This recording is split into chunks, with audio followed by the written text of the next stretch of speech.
think of your hopping on a train and going up to New York and hanging out at anarchist bookstores on 4th Avenue and talking to I didn't mind your because working class relatives there? I mean, I don't want to totally trust my childhood memories, obviously, but the family was split up. Like a lot of Jewish families, it went in all sorts of directions. There were sectors that were super orthodox. There were other sectors that were very radical and very assimilated and working class intellectuals. And that's the sector that I naturally gravitated towards. It was a very lively intellectual culture. For one thing, it was a working class culture. It had working class values, values of solidarity, socialist values, and so on. There was a sense somehow things were going to get better. An institutional structure was around, the method of fighting, of organizing, of doing things, which had some hope. And I also had the advantage of having gone to a experimental progressive school, to a Deweyite school, which was quite good, run by a university there. And, there was no such thing as competition. There was no such thing as being a good student. Literally, the concept of being a good student didn't even arise until I got to high school. I went to the academic high school and suddenly discovered I'm a good student, then I hated high school because I had to do all the things you have to do to get into college. But until then, it was kind of a free, pretty open system. And I don't know, there are lots of other things. Maybe I was just cantankerous. As a historian, I have read with interest and amazement your long review article of Gabriel Jackson's Spanish Civil War, and that's a very respectable piece of history, and I can appreciate how much work goes into that. When I did that work? When did you do that? I did that work in the early 1940s when I was about 12 years old.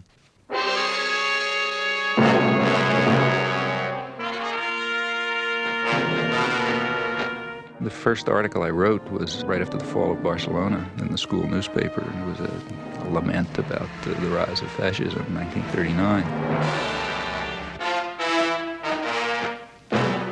Actually, I guess one of the people who was the biggest influence in my life was an uncle who had never gone past 4th grade. He was, had a background in crime, and then left-wing politics and all sorts of things. But he was a hunchback. And as a result, he could get a newsstand in New York. They had some program for people with physical disabilities. And some of you are from New York, I guess. Well, the 72nd Street kiosk? You know that? Right, that's right. That's where I got my political education. At 72nd Street, there's a place where you come out of the subway, and everybody goes towards 72nd Street. And there were 2 newsstands on that side, which were doing fine. And there's 2 newsstands on the back. And nobody comes out the back, and that's where his newsstand. But it was a very lively place. He was a very bright guy. It was the 30s. There were a lot of emigres, so on. A lot of people were hanging around there. And in the evenings, especially, it was sort of a literary political salon. Every kind of guys hanging around, arguing and talking. And as a kid, like I was 11, 12 years old, the biggest excitement was to work the newsstand. You write in Manufacturing Consent that it's the primary function of the mass media in the United States to mobilize public support for the special interests that dominate the government and the private sector. What are those interests? Well, if you want to understand the way any society works, ours or any other, the first place to look is who is in a position to make the decisions that determine the way the society functions. Societies differ, but in ours, the major decisions over what happens in the society, decisions over investment and production and distribution and so on, are in the hands of a relatively concentrated network of major corporations and conglomerates and investment firms and so on. They are also the ones who staff the major executive positions in the government, and they're the ones who own the media, and they're the ones who have to be in a position to make the decisions. They have an overwhelmingly dominant role in the way life happens, what's done in the society. Within the economic system, by law and in principle, they dominate. The control over resources and the need to satisfy their interests imposes very sharp constraints on the political system and the ideological system. When we talk about manufacturing of consent, whose consent is being manufactured? We can, to start with, there are 2 different groups. We can get into more detail. But at the first level of approximation, there's 2 targets for propaganda. One is what's sometimes called the political class. there's maybe 20% of the population which is relatively educated, more or less articulate. They play some kind of role in decision-making. They're supposed to sort of participate in social life, either as managers or cultural managers, like, say, teachers and writers and so on. They're supposed to vote. They're supposed to play some role in the way economic and political and cultural life goes on. Now, their consent is crucial. It's one group that has to be deeply indoctrinated. Then there's maybe 80% of the population whose main function is to follow orders and not to think, and not to pay attention to anything. And they're the ones who usually pay the costs. All right. Professor Chomsky, you outlined a model with filters that propaganda is sent through. That's way to the public. Can you briefly outline those? It's basically an institutional analysis of the major media, what we call a propaganda model.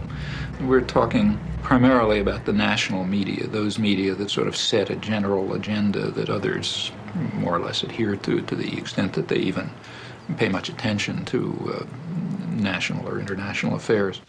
Now, the elite media are the sort of the agenda-setting media. That means the New York Times, the Washington Post, the major television channels, and so on. They set the general framework. Local media more or less adapt to their structure. World News. Against a soundbite that says that there's a beachhead. I think 628 is a good one. Yeah, but I think 6 would start. This is the operative soundbite for us. He's out. He really knows how to time. He's got a minute for all the time, so that's. I love this soundbite. Okay, we'll look at it. And they do this in all sorts of ways, by selection of topics, by distribution of concerns, by emphasis and framing of issues, by filtering of information, by bounding of debate within certain limits. 2.5 minutes to air. No. 45 seconds. They determine, they select, they shape, they control, they restrict in order to serve the interests of dominant elite groups in the society. There is an unusual amount of attention focused today on the 5 nations of Central America. This is Democracy's Diary. Here for our instruction are triumphs and disasters, the pattern of life's changing fabric. Here is great journalism, a revelation of the past, a guide to the present, and a clue to the future.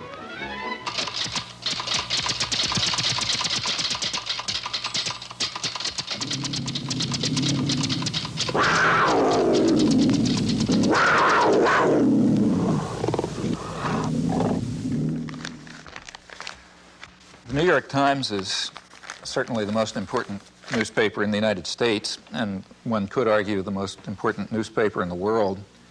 The New York Times plays an enormous role in shaping the perception of the current world on the part of the politically active, educated classes. Also, the New York Times has a special role, and I believe its editors probably feel that they bear a heavy burden in the sense that the New York Times creates history. What happened years ago may have a bearing on what happens tomorrow. Millions of clippings are preserved in the Times library, all indexed for instant use, a priceless archive of events and the men who make them. That is, history is what appears in the New York Times archives, a place where people will go to find out what happened is the New York Times. Therefore, it's extremely important, if history is going to be shaped in an appropriate way, that certain things appear, certain things not appear, certain questions be asked, other questions be ignored, and that issues be framed in a particular fashion. Now, in whose interests is the history being so shaped? Well, I think that's not very difficult to answer. The process by which people make up their minds on this is a much more mysterious process than you would ever guess from reading Manufacturing Consent. There is a saying about legislation that legislation is like making sausage, that the less you know about how it's done, the better for your appetite. The same is true of this business. If you're in a conference in which decisions are being made on what to put on page 1 or what not, you would get, I think, the impression that important decisions were being made in a flip and frivolous way. But in fact, given the pressures of time to trying to get things out, you resort to a kind of a shorthand. And you have to